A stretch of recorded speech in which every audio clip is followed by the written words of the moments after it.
Hi, my name's Rihanna Lotta. I'm a proud Yuin woman. Today I want to talk about my Aboriginal artwork and also show you how to draw my Aboriginal symbols. So Aboriginal art isn't just pretty and it isn't just on a canvas. Everything has a story. So today I want to talk about this artwork that I've done and the story that it tells. So this story is all about a family.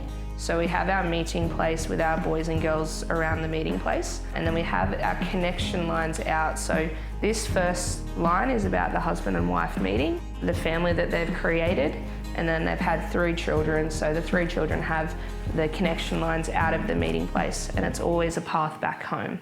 So now I want to teach you about some symbols. Symbols are really important because they tell Aboriginal stories, and symbols are also different for every artist. So my symbols are just mine, and every artist can be a little bit different. So the first symbol we're going to start with is the meeting place. So the meeting place is 3 circles, just like this, and they don't need to be perfect, so that's really important to remember.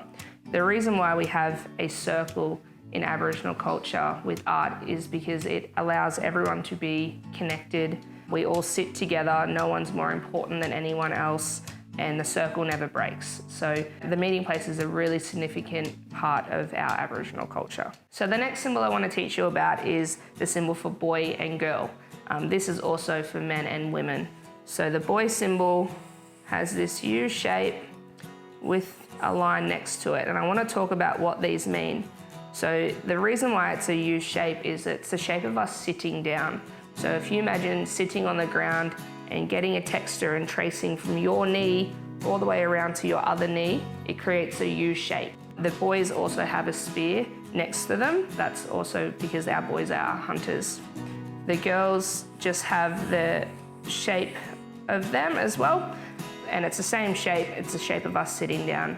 It's important to know that just because the boys have the spears, some other artists might have that as the girl with the coolamon. So if I want to do a dad and a mum, I'll also do their kids a little bit smaller so I can see the difference. But you don't have to do it, they can all be of equal size, they all mean the same thing. So as you can see with the symbols here, I've also used them in my artwork. So I have this family here, and it's the dad, the mum, and their 4 kids and their dog as well. So it's about bringing them all into my meeting place. So that's how I create a story, is using those 3 symbols to start. The next symbol we're going to talk about is the connection lines, and that's how we bring storytelling into our artwork. So the connection lines are just some wavy lines. They don't have to be 2, they can also be 3 or 4, they can be dotted. I'll show you the connection lines that I'm using on my artwork.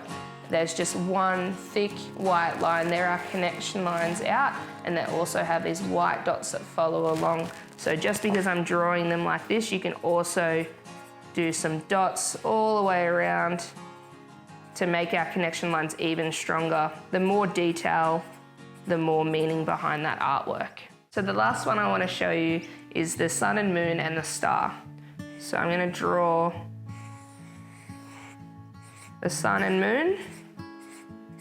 And sometimes when I draw the sun, I'll make it even brighter and I'll add just some extra dots around it just to show it a bit brighter. So if I was to draw the moon again, it would just be here. And then the sun's just that little bit brighter. And then I also want to do my last one, which is the star.